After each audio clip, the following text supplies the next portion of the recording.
Students, ये हमारा YouTube channel है पीके केमिस्ट्री ट्यूटोरियल। यहाँ पर हम लोग क्लास 12 की केमिस्ट्री पढ़ते हैं, जिसमें हम लोग फर्स्ट चैप्टर सॉलिड स्टेट पढ़ रहे हैं।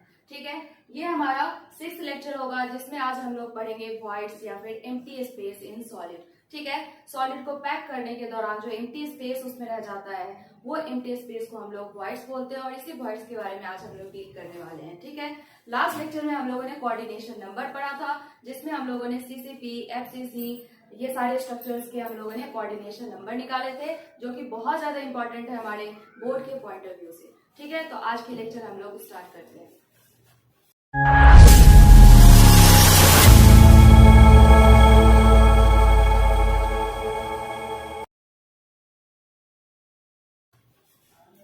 फर्स्टली हम लोग जो है ये वॉइड्स को अगर डिफाइन करें तो क्या होता है वॉइड्स या फिर एम्प्टी स्पेस, क्या कहलाता है ये? एम्प्टी स्पेस इन सॉलिड, या फिर यू बोल लो unit cell, right? Empty space in solid या फिर unit cell is known as voids. ठीक है, हम लोगों ने पिछले लेक्चर में देखा था HCP में हमारे कौन से वॉइड्स बने थे बच्चों?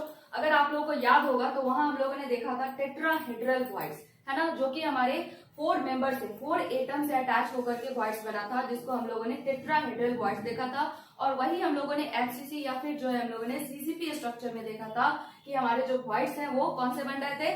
ऑक्टाहेड्रल वॉइड्स बन रहे थे, है ना। वही 2 वॉइड्स के बारे में आज हम लोगों को डील करनी है कि क्या होता है वॉइड्स, कैसे उसकी फॉर्मेशन होती है, किस तरीके से हमारे अगर नंबर ऑफ एटम किसी यूनिट सेल में कितने % होंगे तो हमारे वॉइड्स की नंबर कितनी होगी। ठीक है, तो पहले तो इसे हम लोगों ने डिफाइन कर लिया कि होता क्या है, ये समझ में आ रहा है। क्योंकि यूनिट सेल में जब हम लोग एटम की अरेंजमेंट करते हैं तो एटम हमारा क्या होता है बच्चों? स्फेरिकल शेप का होता है ना। एटम हमारा शेप कौन सा लेता है? Spherical shape. ठीक है, तो स्फेरिकल हमारा क्या होगा? क्योंकि वो हमारे राउंडेड स्ट्रक्चर है, तो राउंड स्ट्रक्चर कभी भी क्लोज पैक नहीं हो सकता है ना। उसके बीच में कहीं ना कहीं कुछ स्पेस हमारे रह जाएंगे, उसी स्पेस को हम लोग वॉइड्स बोलते हैं। ठीक है, तो आज अगर हम लोग देखें यहाँ पे तो वॉइड्स की टाइप कितनी होती है बच्चों? 2 टाइप, है ना। 2 type of voids found in solid, right. Solid में हमारे 2 टाइप के वॉइड्स होते हैं। कौन कौन से? Octahedral void. ठीक है, तो एक वॉइड है हमारा, जैसे 2 टाइप ऑफ वॉइड्स है, तो इसमें हम लोगों ने एक देखा tetrahedral void and second one is octahedral void. Octahedral void, ठीक है। टेट्राहेड्रल जो वॉइड है बच्चों, ये हमारे कितने मेंबर से बनते हैं? 4 एटम के मेंबर से बनते हैं। ठीक है, void formed by 4 atoms। ठीक है, 4 एटम से हमारा टेट्राहेड्रल वॉइड बनता है, और ऑक्टाहेड्रल वॉइड कितने से बनता है बच्चों? 6 नंबर ऑफ एटम से हमारा ऑक्टाहेड्रल वॉइड बनता है। Voids formed by 6 atoms. ठीक है, ये रही बातें। अब देखो यहाँ ऑक्टा वर्ड लिखा है, इससे तुम लोगों को कंफ्यूज नहीं होना है। ऑक्टा मतलब 1 नहीं है यहाँ पे, ऑक्टा मतलब यहाँ पर 6 है। ठीक है, ऑक्टा वर्ड मतलब ऐसे सब लोग जानता है कि 8 होता है ना। लेकिन जब वॉइड के टर्म में हम लोग देख रहे हैं यहाँ पे, तो ऑक्टा मतलब यहाँ पे 6 है। ठीक है, तो टेट्राहेड्रल वॉइड का अगर हम लोग यहाँ पे स्ट्रक्चर बनाए तो देखो कैसे होगा। जैसे कि अगर हम लोग यहाँ पे 3 एटम पहले बनाए, ठीक है, और इसमें जो है हमारे इसके बीच जो एक वॉइड बन रहा है ना। अगर इसको हम लोग अंदर के साइड से देखें, क्योंकि ऊपर एक एटम रखा हुआ है, अंदर के साइड से देखें तो यहाँ पे हम लोग को एक स्पेस दिखाई देगा जो कि ट्रायंगुलर शेप का है। ठीक है, तो इसी को हम लोग क्या बोलते हैं बच्चों? Tetrahedral void.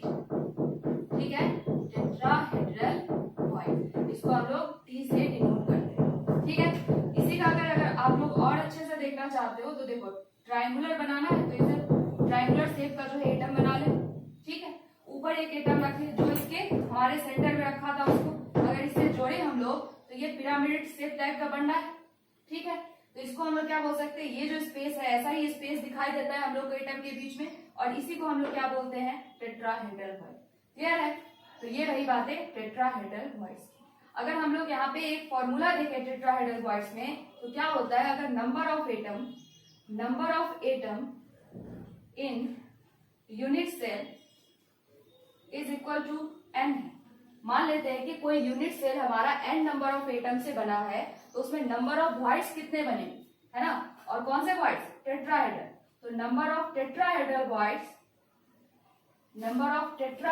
Quartz is equal to 2n, है ना। टेट्राहेड्रल क्वार्ट्ज हमारे नंबर ऑफ एटम से डबल बनता है, ठीक है। अब ये कैसे बनता है इसको अभी हम लोग आगे स्ट्रक्चर से समझेंगे, लेकिन ये फॉर्मूला हम लोगों को डायरेक्टली क्वेश्चन यहाँ से बनता है, ठीक है। तो डायरेक्टली यहाँ से हम लोग क्वेश्चन बना सकते हैं। इसको समझने के लिए फिर से एक फिगर बनाएंगे और उससे हम लोग यहाँ पर समझेंगे कि किस तरीके से हमारे नंबर ऑफ एटम के डबल टेट्राहेड्रल क्वार्ट्ज बनते हैं, ठीक है। तो ये हम लोग अगर देखें तो ये बहुत इंपॉर्टेंट फॉर्मूला है, ये आप लोग को याद रखना है कि जितने नंबर ऑफ एटम से हमारे यूनिट सेल बनते हैं उसके डबल हमारे टेट्राहेड्रल क्वार्ट्ज होते हैं, ठीक है। अच्छा, तो ये रही बातें इसके डायग्राम की। आप लोग जो है इसको ध्यान से समझना कि किस तरीके से हम लोग टेट्राहेड्रल क्वार्ट्ज को किसी यूनिट सेल में बनाते हैं, ठीक है। ये तो हम लोगों ने समझा कि तीन की हमारे एटम्स की अरेंजमेंट से इस टाइप के स्ट्रक्चर बन रही है, लेकिन अगर हम लोग किसी एक यूनिट सेल को उठाए तो उसमें किस तरीके से क्वार्ट्ज की फॉर्मेशन होती है उसको हम लोग यहाँ पर समझते हैं, ठीक है। अच्छा, ये रही बातें हम लोग की एक क्यूब की। मान लेते हैं ये हमारा FCC स्ट्रक्चर है, तो इसमें नंबर ऑफ एटम कितने हो जाएंगे, 4 होंगे। नंबर ऑफ एटम FCC में कितना होता है, 4। FCC बोलो, HCP बोलो या फिर CCP बोलो, है ना, तीनों सेम है यहाँ पे हमारे। तीनों में नंबर ऑफ एटम हमारे कितने हो जाएंगे, तीनों में हमारे नंबर ऑफ एटम 4 हो जाएंगे, ठीक है। भले इन दोनों के अरेंजमेंट अलग है, CCP और FCC के अरेंजमेंट अलग है, लेकिन इन तीनों में नंबर ऑफ एटम कितने होंगे, 4 होंगे, ठीक है। चलो देखते हैं यहाँ पे क्वार्ट्ज की फॉर्मेशन कैसे होती है। ये कॉर्नर वाले एटम है, ठीक है। यहाँ पर अगर हम लोग इस तरीके से टेट्राहेड्रल क्वार्ट्ज को, जैसे कि यहाँ पे देखो एक हमारा जो बेस है वो क्या है, ट्रायंगुलर, तो यहाँ भी हमने क्या बनाया, ट्रायंगुलर शेप का जो है ये एक बेस बनाया। अब ये जो कॉर्नर वाला है ना, ये इसके साथ क्या बनाता है, ये ऊपर वाला क्वार्ट्ज का फॉर्मेशन करता है। जैसे ये त्रिकोण हमारा क्या है, ये बेस है, और इसके ऊपर वाला जो एटम है वो हमारा एक पिरामिड टाइप का शेप बना रहा है, ठीक। तो एक वॉइड हमारा ये हो गया, और इस वॉइड में हमारे जो है वो कहाँ पर फॉर्मेशन कर रहा है इस वॉइड्स का, यहाँ पर इसके वॉइड्स बन रहे हैं, ठीक है। सेंटर में इसके वॉइड्स बन रहे हैं, क्लियर है।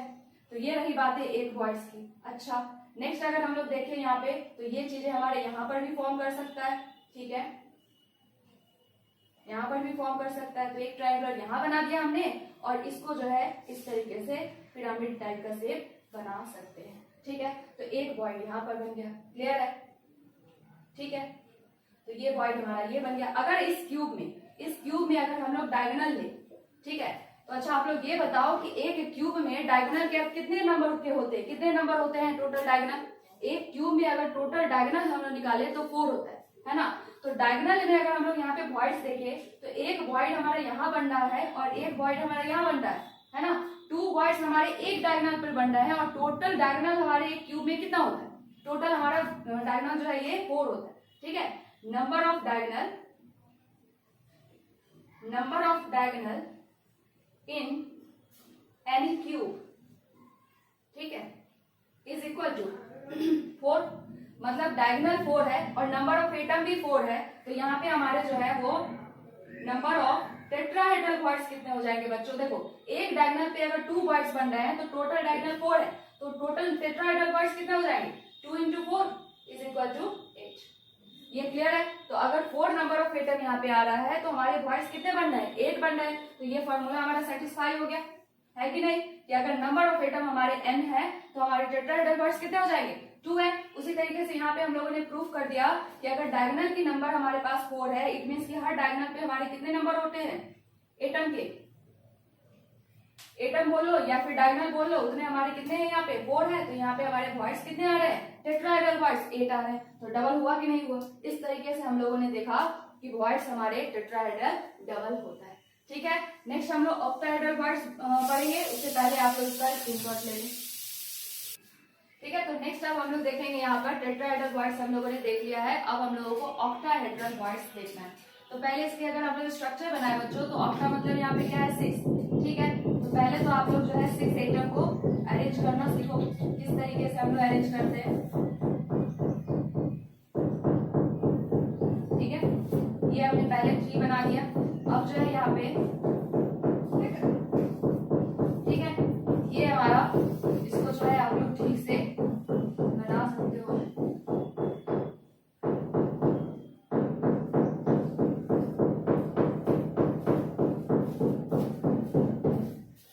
ठीक है, तो ये हमारा जो है वॉइस, इस तरीके से हम लोगों ने देखा। यहाँ पे 6 मेंबर्ड रिंग है, 6 मेंबर जो है यहाँ पे हमारे एटम है, और यहाँ से जो बीच में हमारे ट्राइंगुलर शेप के जो वॉइड्स बने हैं वो हमारा क्या कहलाएगा, ऑक्टाहेड्रल वॉइड। ऑक्टाहेड्रल वॉइड, क्योंकि ये हमारे 6 एटम की अरेंजमेंट से बनी है, इसीलिए इसे हम लोग ऑक्टाहेड्रल वॉइड्स बोलेंगे। ठीक है, देखो क्योंकि हमारे 3 जो है बीच में क्या है, लास्ट में यहाँ पे हमारे बेसिस है, और उसके ऊपर हम लोगों ने 3 एटम को इस तरीके से अरेंज किया है कि इसके सेंटर में हमारे इतने स्पेस रह जाते हैं। ठीक, और इसी ऑक्टाहेड्रल वॉइड्स है। यहाँ पे हम लोग देखें तो 6 हमारे एटम अरेंज हुए हैं, और यहाँ जो हमारे सेंटर में ट्रायंगुलर शेप के हमारे स्पेस दिख रहे हैं, उसी को हम लोग क्या बोल सकते हैं बच्चों, उसी को हम लोग जो है यहाँ पे ऑक्टाहेड्रल वॉइड्स बोल सकते हैं। ठीक है, ऑक्टाहेड्रल वॉइड, क्लियर है। अब देखो 6 मेंबर के जो रिंग इस टाइप से बने हैं हमारे, तो 3 हमारे क्या है, बेसिस है, और उसके ऊपर 3 इस तरीके से अरेंज किए गए हैं कि ये बीच में हमारे स्पेस जो है वो दिखाई दे। ठीक है, उसे ही हम लोग ऑक्टाहेड्रल वॉइड्स बोलते हैं। बस इतना याद रखना है आप लोगों को, क्योंकि ये 6 मेंबर से बन रहा है, इसलिए इसको हम लोग ऑक्टाहेड्रल बोल रहे हैं। इसके अगर हम लोग स्ट्रक्चर देखें बच्चों, तो देखो क्या है यहाँ पे कि अगर हम लोग 4 एटम का बेस बना ले इस तरीके से, ठीक है, और यहाँ पर एक हम लोग एटम ऊपर साइड और एक जो है हम लोग नीचे के साइड अगर रखे, तो ये देखो आप लोगों को 3D फिगर कुछ ऐसा दिखेगा। ठीक है, 3D फिगर कुछ ऐसा आप लोगों को दिखेगा, जिसमें बेसिस हमारे 4 है, एक अपर साइड एक लोअर साइड। तो ये हमारे 6 एटम की अरेंजमेंट से जो सेंटर में ये जो स्पेस बचा है, इसे ही हम लोग ऑक्टाहेड्रल वॉइड्स बोलते हैं, और इसे कैसे डिनोट करते हैं, O से। क्लियर है। अब इसको हम लोग अगर समझे तो फॉर्मूला के बेसिस पे, तो हमारा number of atoms in unit cell is equal to n है, तो नंबर ऑफ ऑक्टाहेड्रल वॉइड्स कितना बनेगा, number of octahedral voids is equal to n। मतलब यहाँ पर same number of octahedral voids भी बनने हैं और same number of atom. It means कि यहाँ पे अगर नंबर ऑफ एटम सेम है, तो यहाँ पे हमारे नंबर ऑफ ऑक्टाहेड्रल वॉइड्स भी सेम होगा। इसके स्ट्रक्चर बनाए तो देखो कैसे बनेगा, समझना ध्यान से इसे। ये साउंड को आप लोग इग्नोर करें बच्चों, कुछ काम चल रहा है बगल में, इसीलिए यहाँ पर थोड़ा साउंड आ रहा है। आप लोग प्लीज इसको कोऑपरेट करें। देखो इस तरीके से हम लोगों को यहाँ पर एटम की अरेंजमेंट करनी है। अब देखो ये तो इसके अपने एटम है, लेकिन ये जो हमने बनाया है ये क्या है, इसके बगल वाले जो क्यूब होंगे उसके एटम है ये। ठीक है, और ये क्या होगा, अपर वाले जो हमारे क्यूब होंगे उसके एटम है। तो यहाँ पर हम लोगों को कैसे बनाना है, देखो इस टाइप से जो है हम लोग इस टाइप से इसका हम लोग क्या बना सकते हैं, ये 4 एटम का जो बेस बनाया हमने, ये 4 एटम के बेसेस है, और ये अपर साइड है। ठीक है, और ये हमारा लोअर साइड। आई थिंक आप लोगों को ये समझ में आ रहा होगा कि किस तरीके से हमने ये वॉइड बनाया है। ठीक है, तो यहाँ पे ये क्या है बच्चों, ये क्यूब का एज है, और एज के सेंटर में यहाँ पर क्या बन रहा है, यहाँ पर बन रहा है ऑक्टाहेड्रल वॉइड। ठीक है, ऐसा ही वॉइड हम लोग यहाँ पर एक और बना सकते हैं।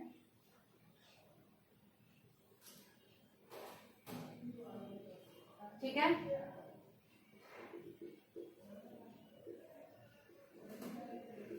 देखो यहाँ पर बन गया हमारा एक इसके सेंटर में, मतलब ये जो हमारा क्यूब है इसके एक सेंटर में, तो वॉइड कहाँ बनना है, इसके सेंटर में बनना है। ठीक है, तो यहाँ पर अगर हम लोग देखें कि नंबर ऑफ एटम, ये अगर हमारा FCC स्ट्रक्चर है, ठीक है, ये आपको थोड़ा इमेजिन करना पड़ेगा बच्चों, क्योंकि ये 3D फिगर है ना, इसीलिए। ठीक है, तो ये अगर FCC स्ट्रक्चर है तो इसमें नंबर ऑफ एटम तो 4 है। ठीक है, अगर यहाँ पर हम लोग एक एज पे देखें कि हमारे नंबर ऑफ जो है वॉइड्स कितने बन रहे हैं, तो टोटल पहले आप लोग को ये निकालना पड़ेगा कि नंबर ऑफ एज कितने होते हैं। नंबर ऑफ एज, है ना, क्यूब में कितने होते हैं, number of edges in cube is equal to कितना होता है बच्चों 12, है ना। लेकिन 12 पे ये कितने पार्ट इसके वॉइड्स के प्रेजेंट है, क्योंकि एक वॉइड को बनाने के लिए यहाँ पर हमारे कितने क्यूब की रिक्वायरमेंट है, 4 क्यूब की रिक्वायरमेंट है कि नहीं। तो अगर 4 क्यूब यहाँ पर मिल करके एक जो है हमारे एज पे वॉइड बना रहा है, तो टोटल कितने क्यूब की रिक्वायरमेंट है, 4 क्यूब की रिक्वायरमेंट है ना। और इसके जो है हमारे ये एजेस कितने हैं टोटल, तो 12 है। तो number of edges in cube is equal to, अगर नंबर ऑफ क्यूब में अगर हम लोग यहाँ पे एजेस की बात करें तो वो 12 है, ठीक है। बट यहाँ पे हम total voids, number of total voids, देखो number of edges in cube is equal to 12 and the part of, यहाँ पे लिख लो parts of octahedral void at ages in cube is equal to 12, तो parts of octahedral voids on ages is equal to कितना होगा बच्चों 1/4। तो total number of octahedral void निकाले हम लोग, total number of octahedral void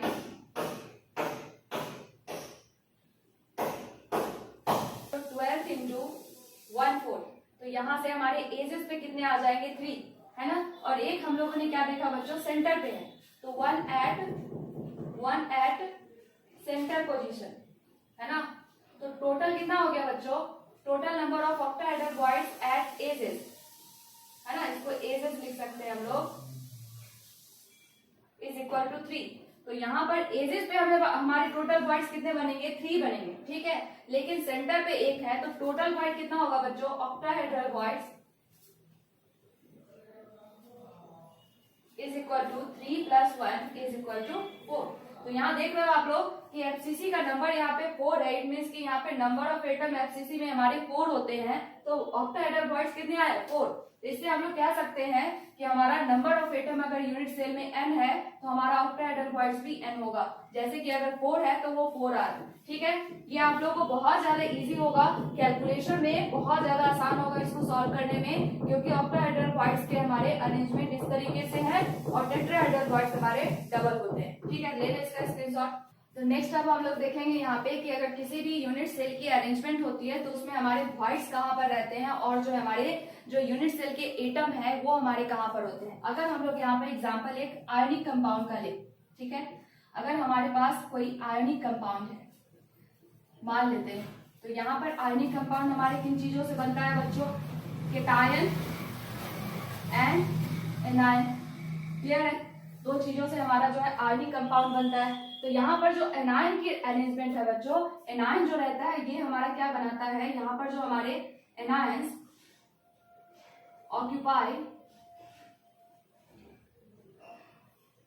occupy cubic structure, right. यहाँ पर जो एनायन है वो क्यूबिक स्ट्रक्चर में जो हमारे एटम्स हैं, जिस तरीके से एटम अरेंज होते हैं, तो ये एनायन पार्ट हमारा वो क्यूबिक स्ट्रक्चर बनाएगा। क्यूबिक स्ट्रक्चर मीन्स बच्चों यहाँ पे क्यूबिक मतलब हमारे सारे हो जाएंगे, एससीसी बोल लो, बीसीसी बोल लो, एफसीसी बोल लो, या फिर इसी को हम लोग एचसीपी बोल सकते हैं या फिर सीसीपी बोल सकते हैं। तो ये हमारे अरेंजमेंट कौन करता है, एनायन करता है, ठीक है। और जो केटायन है ये किसका जगह लेता है बच्चों, ये वॉइड्स का जगह लेता है, ठीक है। और यही वॉइड्स में हमारे दोनों टाइप आ जाएंगे, tetra and octahedral void, clear है बच्चों। तो कोई आयनिक कंपाउंड है तो केटायनिक जो है हमारा पार्ट वो वॉइड्स को कवर करता है, और जो एनायनिक पार्ट है वो हमारे क्यूबिक स्ट्रक्चर को ऑक्यूपाई करता है, क्लियर है। तो यहाँ पर अगर हम लोग देखें तो देखो, जैसे कि अगर हम लोग के पास ये लाइन है क्यूब का, मान लेते हैं कि कोई एज है, ठीक है। तो यहाँ पर जो हमारे वो क्या हो जाएगा, एनायन, ठीक है। और ये जो सेंटर में हमारे छोटे से होंगे उसको केटायन बोलेंगे, मतलब वॉइड्स का स्पेस कौन ले रहा है, केटायन, ठीक है। ये क्या है बच्चों, ये वॉइड्स है, और ये हमारा क्या है, क्यूबिक सेल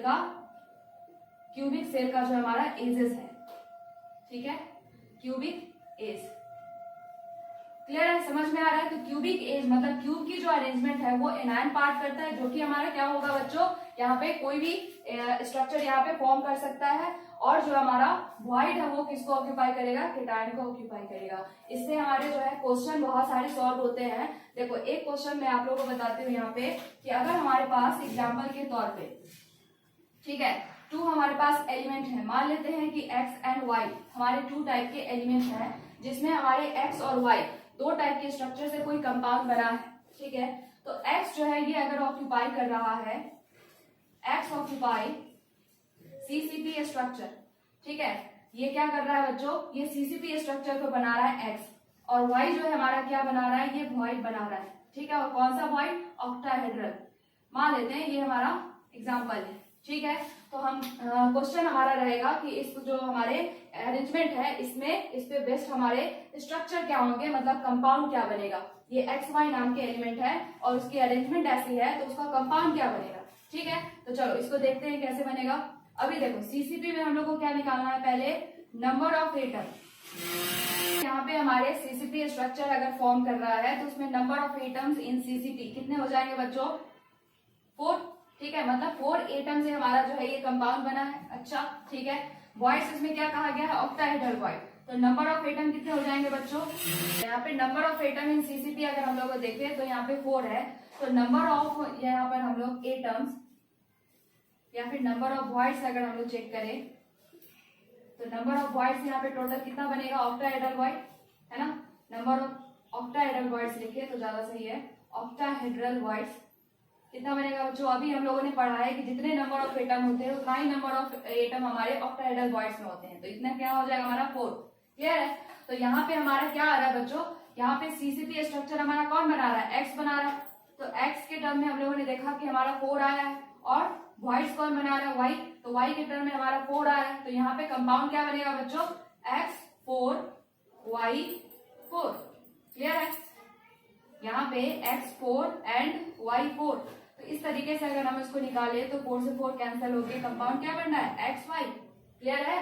तो कंपाउंड यहाँ पे हमारा xy कहलाएगा। तो ये तो बहुत सिंपल था, ये आप लोगों को इसलिए समझ आ गया होगा। एक और क्वेश्चन इसमें हम लोग देखते हैं, अगर देखो अगर a और b हमारे जो है वो मिल करके, ये दो एलिमेंट है, ये मिल करके अगर हमारा क्या बना रहा है, एक स्ट्रक्चर बना रहा है, तो इसमें हमें क्वेश्चन पूछा है कि कंपाउंड का फॉर्मेशन कैसे होगा। अगर ए हमारा ऑक्यूपाई कर रहा है कौन सा स्ट्रक्चर, HCP स्ट्रक्चर, ठीक है, ए ऑक्यूपाई HCP स्ट्रक्चर, ठीक, एंड बी ऑक्यूपाई 1/3 ऑफ या फिर 2/3 लिख लो, 2/3 ऑफ टेट्राहेड्रल वॉइड, ठीक है, 2/3 ऑफ टेट्राहेड्रल वॉइड्स। इस तरीके से हमारे जो है एलिमेंट दे रखे हैं। अब आप लोगों को बताना है कि यहाँ पे कंपाउंड की फॉर्मेशन कैसे होगी। पहले आप लोग जो है इसको ट्राई करो, फिर हम बताते हैं, ठीक है। वीडियो पॉज करो और आप लोग ट्राई करो इस क्वेश्चन को, फिर इसका जो है हम बताते हैं आप लोगों को आंसर क्या हो गया। तो चलो अब जो है इसका आंसर मैं बताती हूँ। अगर आप लोगों को समझ आ गया हो तो बहुत अच्छी बात है, अगर नहीं तो इसको समझो कैसे बनेगा। जैसे कि ए और बी है हमारा, तो ए हमारा कौन सा स्ट्रक्चर है बच्चों, HCP स्ट्रक्चर, इसमें नंबर ऑफ एटम कितने होते हैं, 4, ठीक है। बी हमारा कौन सा है, टेट्राहेड्रल वॉइड, और टेट्राहेड्रल वॉइड में हम लोगों ने क्या देखा है कि जितने नंबर ऑफ एटम होते हैं उसके डबल एटम हमारे टेट्राहेड्रल वॉइड के लिए जरूरी होता है ना। तो क्या लिख सकते हैं, 2 × 4 = 8, क्लियर है। तो वॉइस टेट्राहेड्रल कितना आया बच्चों, 8 आया, बट इसकी जो हमारी कितने पार्ट दी गई है बनाने के लिए, 2/3 पार्ट, तो हम लोग क्या करेंगे यहाँ पे 8 का 2/3 पार्ट करेंगे, क्लियर है। तो ये कितना हो जाएगा, 16/3, क्लियर है। तो टेट्राहेड्रल वॉइड्स हमें कितना आया है, 16/3, और octahedral void sorry HCP structure में नंबर ऑफ एटम हमारे 4 है। तो कंपाउंड क्या बनेगा बच्चों, देखो A/B करो, ठीक है, और A यहाँ पे हमारा नंबर 4 में है, और हमारा जो टेट्राहेड्रल वॉइड B में कितना है, 16/3, ठीक है। तो 3 ऊपर गया तो यहाँ पे कितना है बच्चों, 12/16, तो ये 3 और ये 4, तो हमारा क्या स्ट्रक्चर आ गया, A3B4, क्लियर है। तो ये हमारा कंपाउंड बन गया A3B4, क्लियर है। तो इस तरीके से हम लोग वॉइड्स के क्वेश्चन करते हैं। आई थिंक आप लोगों को समझ में आया होगा। अगर वीडियो अच्छा लगा है तो प्लीज आप लोग इसे लाइक करें, कमेंट करें और अपने फ्रेंड के साथ जो है शेयर करें, ठीक है। Thanks for watching.